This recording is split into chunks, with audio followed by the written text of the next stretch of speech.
primary purpose of refrigeration is to eliminate the warm conditions under which destructive bacteria prosper and multiply, and by subjecting the bacteria to conditions of cold to reduce their rate of activity and growth. The process of producing cold is the process of removing heat. Of the three effects of heat, refrigeration is chiefly concerned with two. The first effect, that of sensible heat, is one that causes a change in temperature as read in degrees on a thermometer. In this example, as heat is applied, the temperature of the water in the kettle rises up to 212 degrees Fahrenheit at sea level.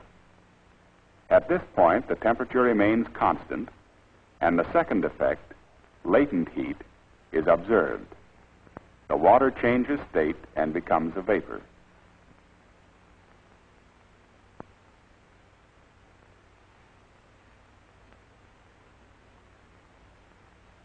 Change of state may proceed in either of two directions.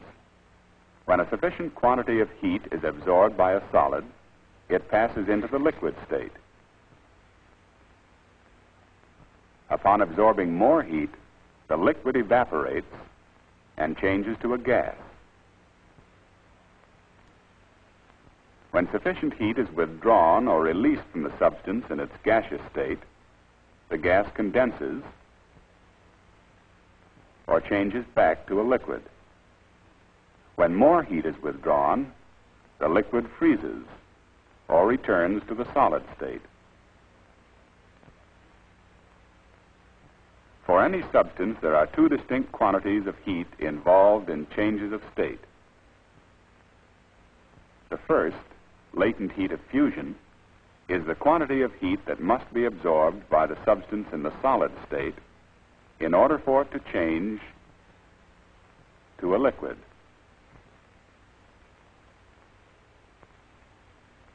Or that must be removed from the liquid if it is to return to the solid state.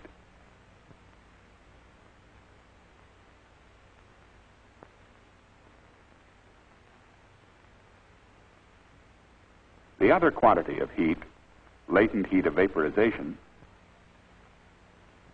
is that which must be absorbed by the substance in the liquid state in order for it to change to a gas,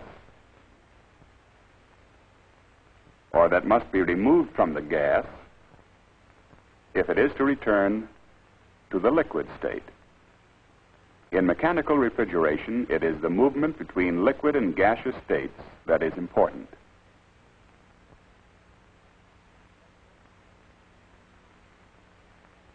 Absorption or release of latent heat does not alter the temperature of a substance while it is changing state. In this example, although the block of ice absorbs a certain quantity of heat as it melts, its temperature during melting remains constant at 32 degrees Fahrenheit throughout the change of state. Heat quantity is measured in British thermal units, or BTUs. A British thermal unit represents the quantity of heat required to raise the temperature of a pound of water 1 degree Fahrenheit.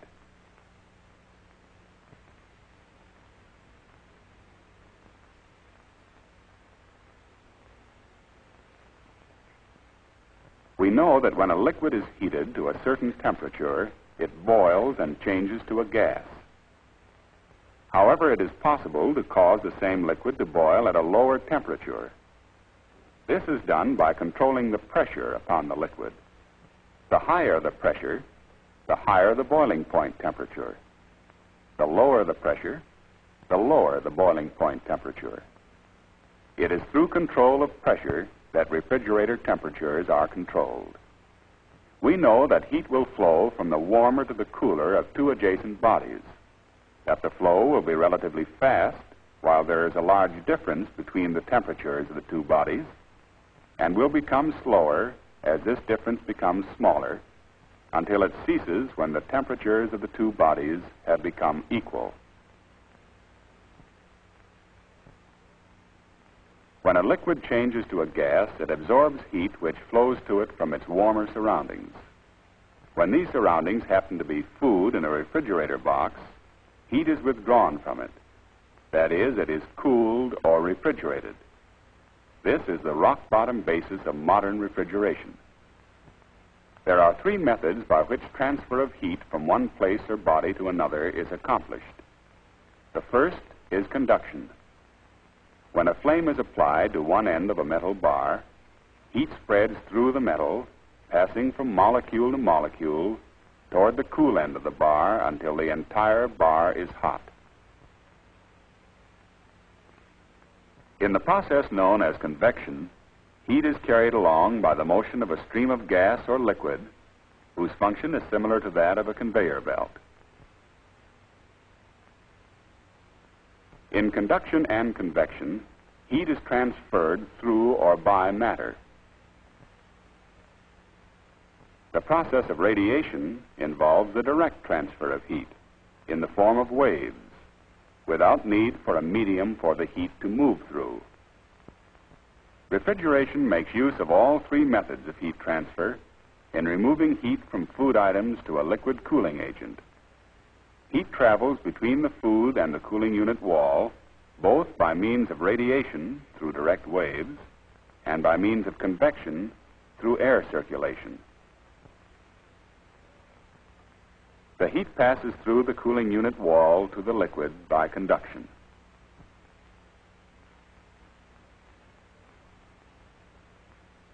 The substance which soaks up heat during evaporation to create coolness is called a refrigerant. Its function is to remove heat from one place, leaving that place cool,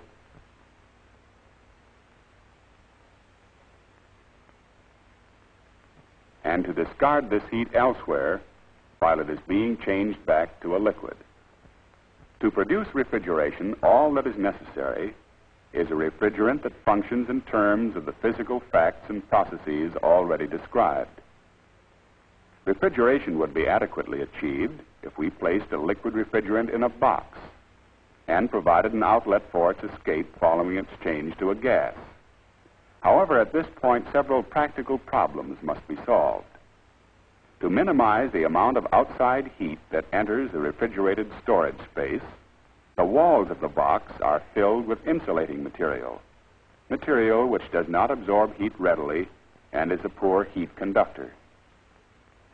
A second practical consideration is the cost of the refrigerant. For economy, the refrigerant must be saved, stored, and returned as a liquid to be used again. And this process must be made automatic.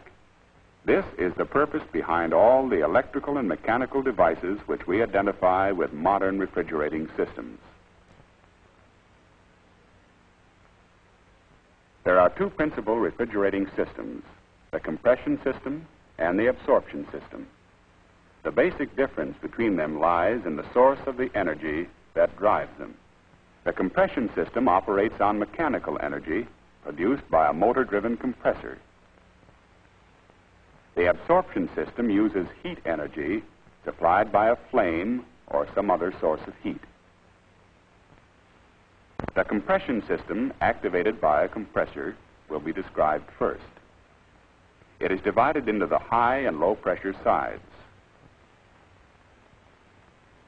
The high pressure side is that portion of the system through which the refrigerant travels under high pressure.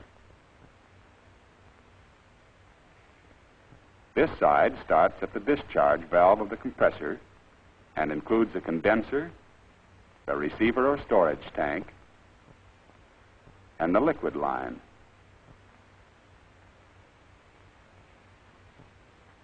The low pressure side is that part of the system through which the refrigerant moves under low pressure. This side starts at the expansion valve, which divides the high and low pressure sides and includes the cooling unit or evaporator, the suction line, and the suction valve of the compressor. The compressor is essentially a cylinder in which a piston works. This is the course of a refrigerant through a typical compression cycle.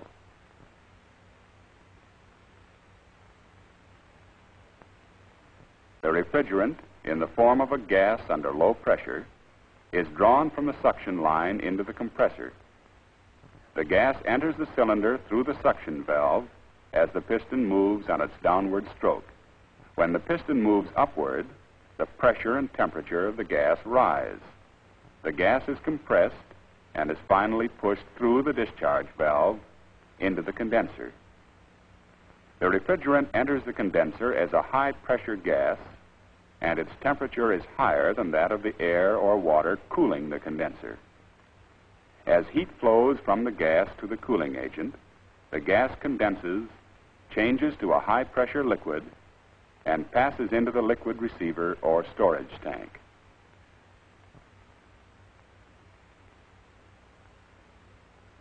From the receiver, the high-pressure liquid refrigerant passes through the liquid line on its way to the cooling unit. The high-pressure refrigerant must now be reduced to a low-pressure liquid so that it can evaporate at a low temperature. The refrigerant passes through an expansion valve which divides the high and low pressure sides and controls the flow of refrigerant into the cooling unit.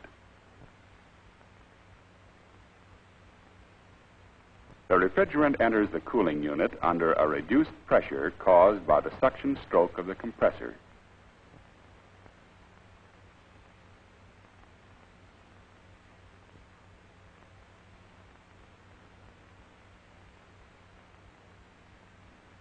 It evaporates, absorbing heat from food in the refrigerator and providing what we know as refrigeration.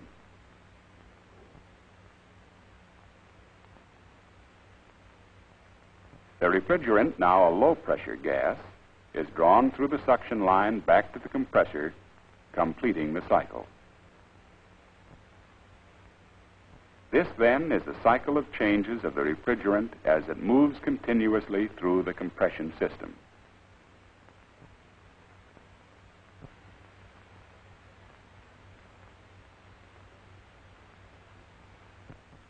The absorption system is based on principles developed in a famous experiment conducted by Michael Faraday. He sealed in a bent test tube a compound of silver chloride, a white powder, and dry ammonia gas which had been absorbed by the powder. He heated the end of the tube containing the powder and at the same time cooled the opposite end of the tube with water. Ammonia vapor was released during application of heat and was condensed in the cool end of the tube. When the flame under the powder was extinguished, vapor that had not been liquefied was reabsorbed by the powder, reducing the pressure on the liquid ammonia. The liquid ammonia began to boil, changed back to a vapor, and was reabsorbed by the powder. The end of the tube containing the boiling liquid was intensely cold, the evaporating ammonia having drawn heat from the nearest substance, the test tube itself. The driving force in the absorption system is heat, and a heater and generator take the place of the compressor. The generator contains an absorbent, a liquid or solid which has absorbed the refrigerant. Water passes through a coil to cool the absorbent and permit it to reabsorb the refrigerant at the proper stage of the cycle. A simplified diagram of the system is filled out by a condenser and a tank which serves as liquid receiver and cooling unit. Check valves guarantee the movement of the refrigerant in only one direction. The cycle begins when heat is applied to the generator, releasing the refrigerant as a gas from the absorbent. The gaseous refrigerant travels upward to the condenser, which is cooled by air or water. Here it is liquefied. Its heat is dispelled, and it flows by gravity to the cooling unit. As the liquid refrigerant accumulates, the float rises until it reaches an electrical contact point, setting off a device which automatically turns off the flame of the burner. The same device also sends a stream of water through the coil in the generator. The absorbent which surrounds the coil is thus cooled. Two processes now cause the refrigerant to evaporate. One is the transfer of heat to the refrigerant from the food near the cooling unit. The other is the power of the absorbent, when cool, to reabsorb the refrigerant. When the liquid level drops sufficiently for the float to reach the lower electrical contact point, the burner is automatically lit, heat is once more applied to the absorbent, and the cycle is renewed. In this way, an intermittent absorption cycle is produced through the alternating application and withdrawal of a flame. The principles of refrigeration are physical principles applied as follows for the purpose of removing heat and reducing temperature. First, mechanical refrigeration rests on the ability of a refrigerant to absorb heat while changing from a liquid to a gas and to release that heat while returning to the liquid state. Second, when the pressure on a liquid refrigerant is reduced, the liquid boils at a lower temperature. Third, the transfer of heat from food items or other warm surroundings to a liquid refrigerant involves three processes: radiation, convection, and conduction. With the introduction of a refrigerator box insulated against outside heat, the elements of refrigeration are ready to be brought together in a refrigeration cycle.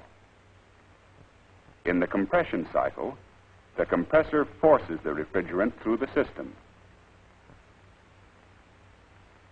The liquid refrigerant in the cooling unit absorbs heat, thereby cooling its surroundings, and changes to a gas. The gaseous refrigerant loses this heat in the condenser and changes back to a liquid. In the absorption system, heat energy provides the initial movement when the refrigerant is released as a gas from the absorbent. After losing its heat and liquefying in the condenser, it moves by gravity flow and collects in the cooling unit.